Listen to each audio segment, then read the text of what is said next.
We had a routine at home. We would turn the TV on and watch, Big Breakfast, and the first thing I see is just after the first plane went into the first tower, and I'm kind of standing there watching it, and then see the second plane go in, and I said, I have to go to work. This is, something's going on here. A country over, it's impossible to escape the impacts of that morning, September 11th, 2001. I was in shock, just like everybody else. Some finding ways from Edmonton to New York to lend their skills. I've been a volunteer with the Red Cross for 23 years, and so I've seen a lot in that time frame, but nothing prepares you for that. 20 years ago, Todd Wees was working here at Fire Hall 1 in downtown Edmonton when he heard the news, only to a few weeks later head to New York. Talking with New York firefighters, those memories are like they happened yesterday. They're fresh in my mind. Working at a respite center just blocks from Ground Zero, Weiss knew first responders opened up to him because he is a firefighter. I was just glad that they could share with me. I know from my job that it's important to talk.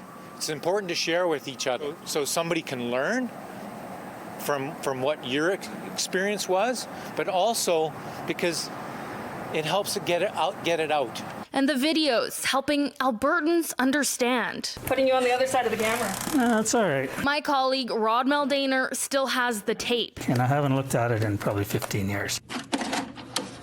Back when City TV was known as A Channel, he packed up his camera and went with veteran reporter Mike McCourt as soon as air travel was allowed. Cannot really be imagined. It is something that there are not really words to describe. Even though it was a horrific event, and there's so many layers to it, as we find out over years, we're still dealing with the layers to it. It was a time that everybody just stopped. Everybody stopped and was engaged in the same thing. The moment that Maldaner feels changed television news, seeing a tragedy play out live on television.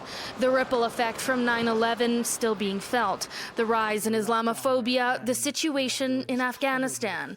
But for the Edmonton video journalist, I've ever seen anything of that magnitude that made me understand grief, and I think from a journalist standpoint, from a camera approaching people, it had an impact on me in that I think more empathetic towards people.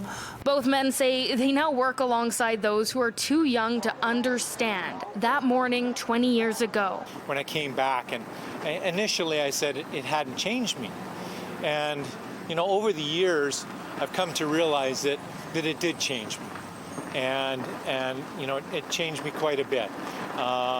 You really appreciate the day-to-day small things.